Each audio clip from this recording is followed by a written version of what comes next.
buggies. Alright, so this will be progress video number 10. I'm actually going to try and take a couple of videos and splice them together with some software. That's kind of new for me, so you have to bear with me. So what we got going on is we're working on a 7, and next thing we're going to do is basically work on making a steering shaft for it. So we have 3 different elements here. A lot of buggies, they actually use some strange, it's a smaller spline U-joint for their steering shafts and racks. Then you have the Earth Dog and Crossfires, which use a pretty standardized 5/8 with 36 spline shaft. And because this steering shaft's going to be so long, I ordered some double D channel. So this is kind of a standard deal on the race car, in the race car industry. This is what they use to make steering shafts with. Basically looks a lot like a basically the steering shaft on like a Crossfire or a Earth Dog, where it's collapsible. So we're gonna make this collapsible, you know, and that just makes it easier to take the steering shaft on and off. So what I need to do is measure and see how long a shaft I'm gonna need, and then what I plan on doing is taking the original Carbide steering shaft here. I'm gonna cut it, get it to fit into this D shaft on one end, and then we'll slide this Earth deal on the other for the rack. So basically, enough said. Time to get to work. See you in a little bit. All right, we've got a slight hiccup with this whole setup. So I guess in the middle of everything I'm doing, I goofed and I mounted the rack upside down, so I had to cut the rack mount off and flip the rack. Not a problem. Problem is that now my steering shaft is way too close to my gas pedal. I mean, the gas pedal clears, but my foot doesn't.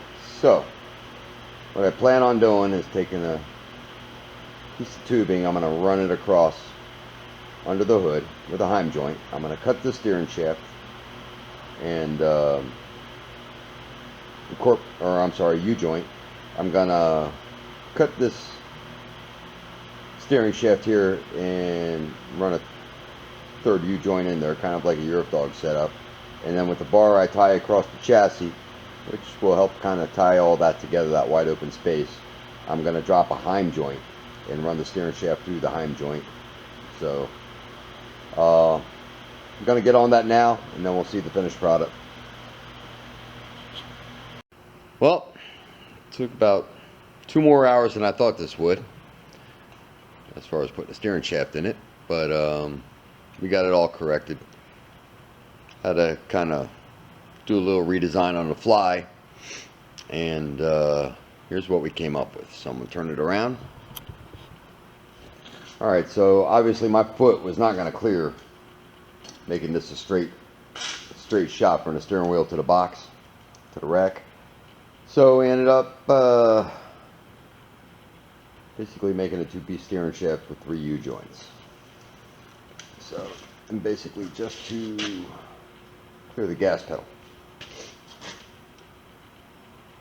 So I put this cross member in over here. I needed to mount a tab for a Heim joint, and cut the steering shaft that I just made in 2 pieces.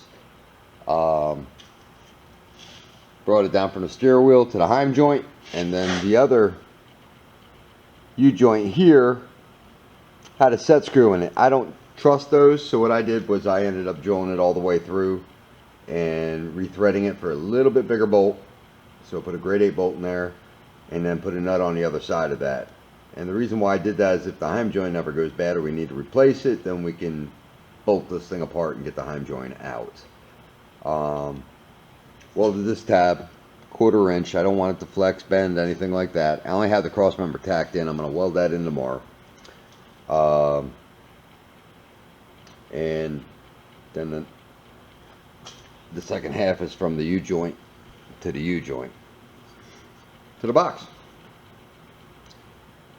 So now my foot clears. I tested it. I've got big boots on. Doubtful anybody's gonna race with these boots on, or at least something this, you know, boots this big and bulky. So as far as the turning goes, smooth as butter. So it's nice and free, no issues. So that is a wrap on that. Thank God. All right. So at this point, I need to make some new rear shock mounts, finish welding everything, and then start grinding away and getting it ready for paint. In the meantime, I still have to get the motor on a stand, fire it up, make sure everything's good, and then I'll probably put the motor in this last. After it gets painted, I'm gonna have to wire it up, and then we'll get the motor in and fire it up in the buggy. So home stretch, hopefully. Like I said, 2 rear shock mounts tomorrow. I got a fab. Plan on putting a set of blaster shocks on the back of this, and we should be good to go. So if you like what you're seeing, hit the like button.